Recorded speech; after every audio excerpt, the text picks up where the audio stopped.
सिरमौर जिला के ट्रांसगिरी क्षेत्र गिरिपार को जनजातीय दर्जा मिलने के बाद ओबीसी समाज को सरकारी पदों पर मिलने वाले आरक्षण के संरक्षण की चिंता सताने लगी है, जिसके चलते इस क्षेत्र का ओबीसी समाज स्थानीय विधायक हर्षवर्धन चौहान की मौजूदगी में मुख्यमंत्री सुखविंदर सिंह सुक्खू से मिला और मांग की कि ओबीसी समाज का आरक्षण इस क्षेत्र में बरकरार रखा जाए।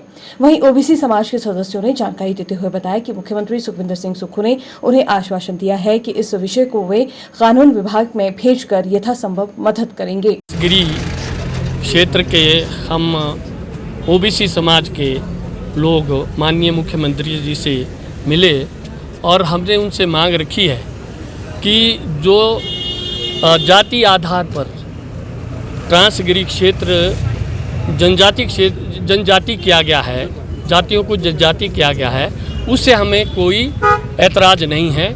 जिन लोगों को हाटी जनजाति चाहिए उनको वो मिलना चाहिए, लेकिन ओबीसी समाज माननीय मुख्यमंत्री जी से ये मांग रखी है कि हमारा जो हर्षवर्धन चौहान माननीय मंत्री जी के साथ थे, हमने ये रखा है कि हमारा जो स्टेटस है वो बरकरार रखा जाए। ओबीसी का जो रिजर्वेशन का जो नौकरियों में है और इसमें भी जो ओबीसी को रिजर्वेशन मिलता है उसको बरकरार रखा जाए।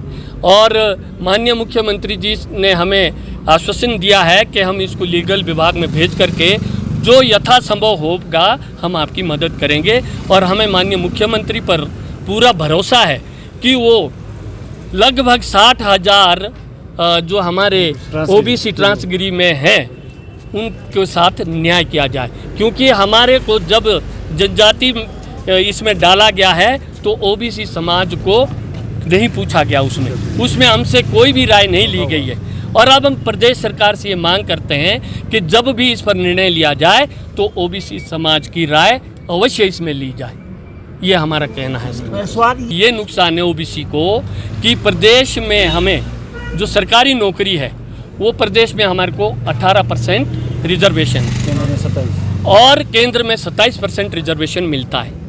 और अगर हम जनजाति हो जाते हैं, हाटी जनजाति, तो ओबीसी समाज सबसे ज़्यादा नुकसान उठाएगा और वो 18% से स्टेट में 4% पर आएगा और केंद्र में वो 7.5% पर आएगा।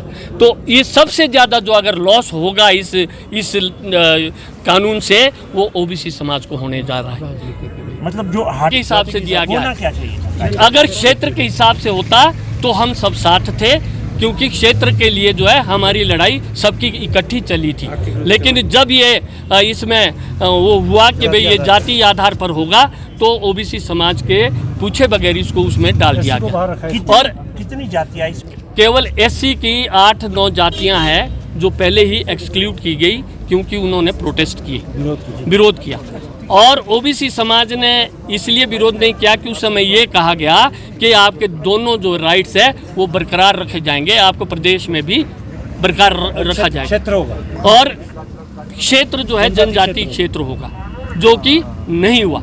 इसलिए हम जो है उनका विरोध नहीं करते। उनको वो जो जनजाति हुए हैं, जो कास्ट जनजाति हुई है वो होनी चाहिए, उनको उनका राइट मिलना चाहिए। लेकिन हम भी अपने राइट के लिए लड़ रहे हैं कि हम भी उससे बाहर किए जाएं।